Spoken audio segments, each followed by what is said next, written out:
Hi everyone, welcome back. ನೀವು ನೋಡ್ತಾ ಇದ್ದೀರಾ ಸ್ಟೂಡೆಂಟ್ ಸೊಲ್ಯೂಷನ್. ಟಿ ಟಿ ಅಪ್ಡೇಟ್ಗೆ ಸ್ವಾಗತ. ಟಿ ಟಿ ಪಾಸ್ ಆಗೋಕ್ಕೋಸ್ಕರ ಕನ್ನಡಿಗರ ಸಮಸ್ಯೆ ಕೂಡ ಆಗಿದೆ. ಮಹಾರಾಷ್ಟ್ರ ಸರ್ಕಾರ ಹೊಸ ನಿಯಮ ಕೂಡ ಮಾಡಿದೆ. ಇದು ಗಡಿ ರಾಜ್ಯದ ಕನ್ನಡ ಶಿಕ್ಷಕರಿಗೆ ಸಮಸ್ಯೆ ಕೂಡ ಆಗ್ತದೆ.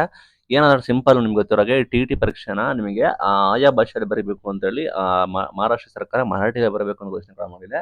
ಪ್ರೊಬಬಲಿ ಕರ್ನಾಟಕದಲ್ಲಿ ಈ ರೀತಿ ಮಾಡಿದ್ರೆ ಬೇರೆಯವರಿಗೆ ಸಮಸ್ಯೆ ಕೂಡ ಆಗುತ್ತೆ. ಆ ರೀತಿ ಮಾಡ್ಲಿಕ್ಕಿಲ್ಲ ಅನ್ಕೋತೀನಿ. ಬಿಕಾಸ್ ಬೇರೆ ಭಾಷೆಯವರು ಕೂಡ ಇರ್ತಾರೆ, ಅವರು ತಮ್ಮ ಮಾತೃಭಾಷೆಯಲ್ಲೇ ಪರೀಕ್ಷೆನ ಬರೀಬಹುದು. ಬಿಕಾಸ್ ಯಾಕೆಂದ್ರೆ ಅವರು ಟೀಚ್ ಮಾಡ್ತಿರೋ ವಿಷಯ ಬಂದ್ಬಿಟ್ಟು ಆಯಾ ವಿಷಯ ಆಗಿರುತ್ತೆ.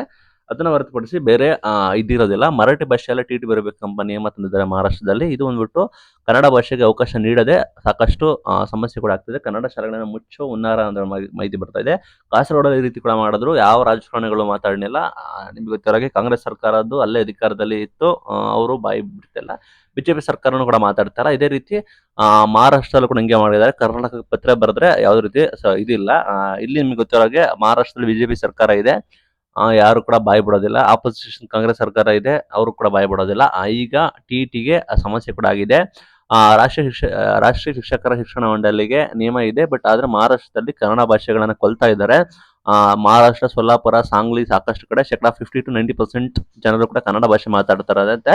ಗಡಿ ಜಾಲೆಯಲ್ಲಿ ಲೈಕ್ ಗಡಿ ಸ್ಟೇಟ್ ಅಲ್ಲಿ ಬರೋಬ್ಬರಿ 370ಕ್ಕೂ 400ಕ್ಕೂ ಹೆಚ್ಚು ಮರಾಠಿ ಶಾಲೆ ಕನ್ನಡ ಶಾಲೆಗಳು ಕೂಡ ಇದ್ದಾವೆ. ಬಟ್ ಆದ್ರೂ ಕೂಡ ಸಾವಿರಾರು ಶಿಕ್ಷಕರು ಕೂಡ ಇದ್ದಾರೆ. ಹೊಸ ನಿಯಮ ಕೂಡ ಇದೆ, ಟಿ ಟಿ ಪಾಸ್ ಆಗಬೇಕು 2027 ಒಳಗಡೆ ಅಂತ.